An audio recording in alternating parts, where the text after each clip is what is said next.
নমস্কার বন্ধুরা, আর্ট ব্লকে আপনাদের সকলকে জানাই স্বাগত। তো আজ আমি আপনাদের কাছে শেয়ার করব কিভাবে বিনা তেলে মাছ ভাজা যায়। তো বন্ধুরা, আমি কিভাবে বিনা তেলে মাছ ভাজা করি সেই টিপসটা আপনারা শুরু থেকে শেষ পর্যন্ত দেখতে থাকুন। আশা করি আপনাদের ভালো লাগবে। তো চলুন বন্ধুরা, কথা না বাড়িয়ে এখন আমার ভিডিওটা শুরু করা যায়। তো সবার প্রথমে আমি নিয়ে নিচ্ছি বাড়ির পুকুরে রুই মাছের নলা। ভালো করে জল ঝারিয়ে নিতে হবে। তো বন্ধুরা, আমি আগে থেকে মাছগুলি ধুয়ে ভালো করে পরিষ্কার করে নিয়েছি। এখন আমি জল ছাড়িয়ে নিয়েছি। আমি তো এখানে রুই মাছের নলা নিয়েছি, আপনারা যে কোনো মাছ হোক না কেন নিয়ে নিতে পারেন। তো বন্ধুরা, মাছের গায়ে তো একটা আষ্টা গন্ধ থাকে, যেহেতু আমি তেল ছাড়া মাছ ভাজি করব, তার জন্য আমি এই লেবু মেখে 15 মিনিটের জন্য রেস্টে রেখে দেব। দেখুন, মাছের গায়ে ভালো করে লেবু মেখে রেখেছি। এখন আমি এগুলিকে 15 মিনিটের জন্য রেস্টে রেখে দেব। তো বন্ধুরা, 15 মিনিট পর আমি আপনাদের সামনে আবার ফিরে আসলাম। তেল ছাড়া মাছ ভাজা তো, তার জন্য মশলা দিলে মাছটা অল্প টেস্ট হবে। তার জন্য আমি সবার প্রথমে দিয়ে দিচ্ছি হলুদের গুঁড়ো, তারপর দিয়ে দিচ্ছি কাশ্মীরি লঙ্কার গুঁড়ো, এখন দিয়ে দেব গোলমরিচের গুঁড়ো। তো বন্ধুরা, আমি যে মশলাগুলি দিচ্ছি এগুলি সবার বাড়িতে কম বেশ থাকে। আর এখন দিয়ে দিচ্ছি আদা বাটা। তো লবণটা আমি এখন দিচ্ছি না, লবণটা আমি পরে দেব, না তা না হলে মাছের থেকে জল ছেড়ে যাবে। আর দিয়ে দিচ্ছি অল্প পরিমাণ রসুন বাটা। আর এখন দিয়ে দিচ্ছি গরম মশলা। তো এখন দিয়ে দিচ্ছি চাট মশলা। চাট মশলা যদি না থাকে তাহলে ঘরে যদি ম্যাগি মশলা থাকে ম্যাগি মশলাও দিয়ে দিতে পারেন, এটা হলো পুরোপুরি অপশনাল। আর সবশেষে দিয়ে দিচ্ছি চালের গুঁড়ো। তো বন্ধুরা, আমি যে যে মশলাগুলি দিয়ে দিচ্ছি সেগুলি কিন্তু সকলের বাড়িতে কম বেশ থাকে। এখন আমি সব উপকরণগুলিকে মাছের সাথে খুব ভালোভাবে মেখে নেব। দেখুন বন্ধুরা, আমি আবারও বলছি আপনাদের, এই উপকরণগুলি দেওয়ার কারণ হলো তেল ছাড়া মাছ ভাজি তো মাছের গায়ে যে আঁশটা গন্ধ থাকে এটাও লাগবে না, আর তেল ছাড়া খেতেও টেস্ট হবে।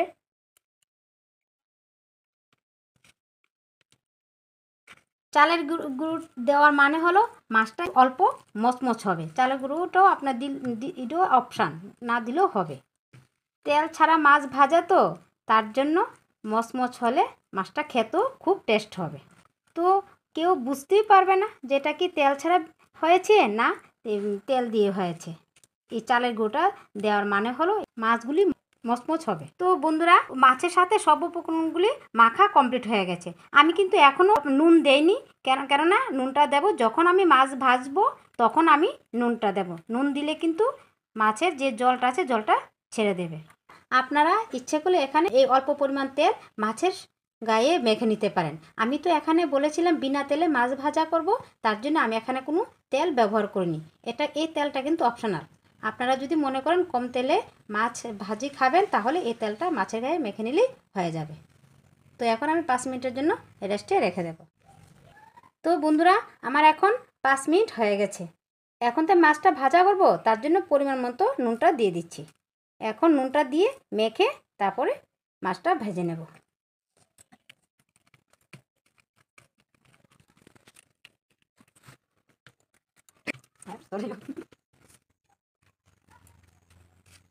আমার মাছের সাথে নুনটা মাখানো কমপ্লিট হয়ে গেছে। এখন আমি ইন্ডাকশন ওভেনে একটা প্যান বসিয়ে নিয়েছি। তো প্যানটা বসিয়ে নিয়েছি।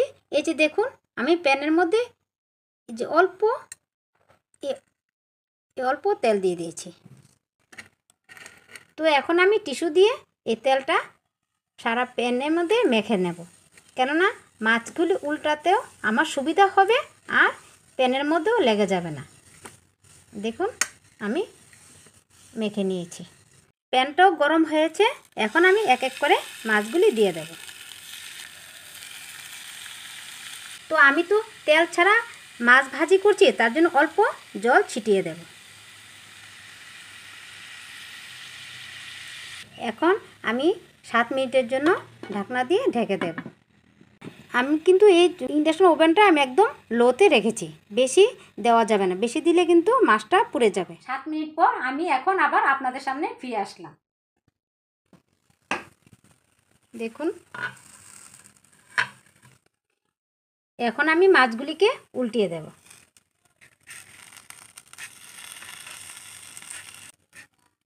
তো বন্ধুরা তেল দিয়ে টিস্যু পেপার দিয়ে মুছে নেওয়ার পর দেখুন মাছগুলি কিন্তু প্যানের গায়ের থেকে উঠে আসছে। এখন আমি মাছগুলিকে উল্টিয়ে দেব। হয়েছে কি না এই যে দেখুন এক পিঠ হয়ে গেছে।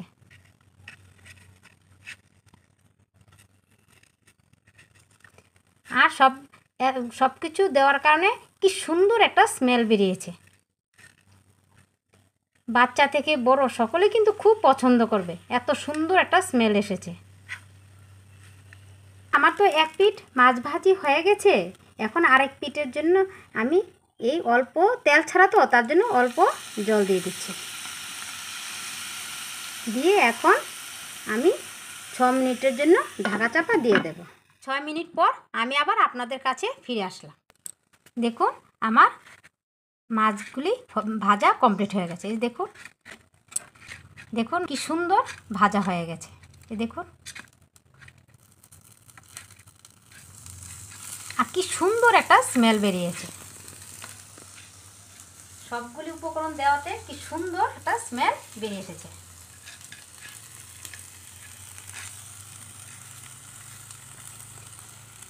তো বন্ধুরা আমি তো এখানে কোনো তেল ব্যবহার করিনি। তো আপনারা যদি মনে করেন যে অল্প তেল খাবে তাহলে এভাবে ব্রাশ দিয়েও করে নিতে পারেন। অল্প তেল দিলেই হয়ে যাবে। এই দেখুন আমি এটা কিন্তু অপশনাল, এটা আপনাদেরকে দেখিয়ে দিচ্ছি, ব্রাশ করে নিলেও হবে। আমি আপনাদেরকে বোঝানোর জন্য দুটো মাছের মধ্যে আমি তেল ব্রাশ করে নিয়েছি। আপনারা যদি মনে করেন কম তেল দিয়ে মাছ ভাজা খাবেন তাহলে এভাবে ব্রাশ করে নিলেও হবে। আর যারা খাবেন না তারা আর তিনটা মাছ আমি এখানে দিইনি। যারা একদম বিনা তেলে মাছ ভাজি খেতে চান তাহলে এভাবে তেল ছাড়াও মাছ ভাজি করে খাওয়া যায়। তো বন্ধুরা আমি এখন সব মাছগুলি নামিয়ে নিচ্ছি। মচমচ হয়েছে চালের গুঁড়ি দেওয়াতে। আর এই দুটো মাছ হলো আমি যে ব্রাশ করেছি তেল দিয়ে, দেখুন তেল দিয়ে ব্রাশ করাতে কীরকম আর তেল ব্রাশ করা ছাড়া এই তিনটা মাছ এখানে। তো বন্ধুরা আমি তো চালের গুঁড়ি দিয়েছি, এই দেখুন মাছগুলি কি সুন্দর। তো এখন আমি দেখুন বন্ধুরা আমি এখন মাছগুলি দেখিয়ে দিচ্ছি কি সুন্দর মচমচ হয়েছে। এই যে দেখুন চালের গুঁড়ি দেওয়াতে মাছগুলি কিন্তু কি সুন্দর আমি ধরে দেখাচ্ছি। দেখুন মাছগুলি কি সুন্দর মচমচ হয়েছে। এই যে দেখুন চালের গুঁড়ি দেওয়াতে মাছগুলি কিন্তু মচমচ হয়েছে। আর এই মাছগুলি দেখুন আমি তো গরম তার জন্য ধরতে পারছি না। এই যে দেখুন বন্ধুরা কি সুন্দর মচমচ হয়েছে, কি সুন্দর মচমচ হয়েছে। এখন আমি আপনাদেরকে ভেঙেও দেখাচ্ছি। এই যে দেখুন বন্ধুরা কি সুন্দর মাছ ভাজা হয়ে গেছে। তো বন্ধুরা আমার এই তেল ছাড়া মাছ ভাজার টিপসটা আপনাদের কাছে কেমন লাগলো তা কিন্তু অবশ্যই কমেন্টের মাধ্যমে জানাবেন। বন্ধুরা আমি তো তেল ছাড়া আমি যেভাবে করে নিয়েছি মাছ ভাজাটা তেল ছাড়া যে উপকরণগুলি দিয়েছি আপনারা যদি সেই উপকরণগুলি দেন তাহলে বাচ্চা থেকে বড় সকলে কিন্তু খুব পছন্দ করবে। আর কেউ বুঝবেই না এটা কি তেল ছাড়া মাছ ভাজা না তেল দিয়ে মাছ ভাজা হয়েছে। তো বন্ধুরা আপনারা তো সকলেই জানেন তেল খাওয়া স্বাস্থ্যের জন্য ভালো না। তো তেল থেকে যতটা দূরে থাকা যায় ততটাই তো ভালো। তো আমার মতো এভাবে তেল ছাড়া যদি মাছ ভাজা কাউকে দেন বা নিজেই খান তাহলে স্বাস্থ্যের পক্ষে খুবই উপকারী। তো বন্ধুরা আমি যে উপকরণগুলি দিয়েছি আশা করি সকলের বাড়িতে সেই উপকরণগুলি থাকে। তো আমার মতন একবার আপনারা বাড়িতে ট্রাই করে দেখবেন, আশা করি অবশ্যই ভালো লাগবে। যদি ভালো লেগে থাকে তাহলে কিন্তু অবশ্যই কমেন্টের মাধ্যমে জানাবেন, আর না লেগে থাকলেও কিন্তু কমেন্টের মাধ্যমে জানাবেন। জানালে আমি কিন্তু খুবই খুশি হব। বন্ধুরা আমার এই তেল ছাড়া মাছ ভাজা টিপসটা আপনাদের কাছে কেমন লাগলো তা কিন্তু অবশ্যই কমেন্টের মাধ্যমে জানাবেন। ভালো লাগলে লাইক শেয়ার করবেন, আর হ্যাঁ আমার এই ছোট্ট চ্যানেলটাকে সাবস্ক্রাইব করতে আপনারা ভুলবেন না। আপনারা সবাই ভালো থাকবেন, সুস্থ থাকবেন, আবার আসবো নিত্য নতুন ভিডিও নিয়ে। ততক্ষণের জন্য টাটা।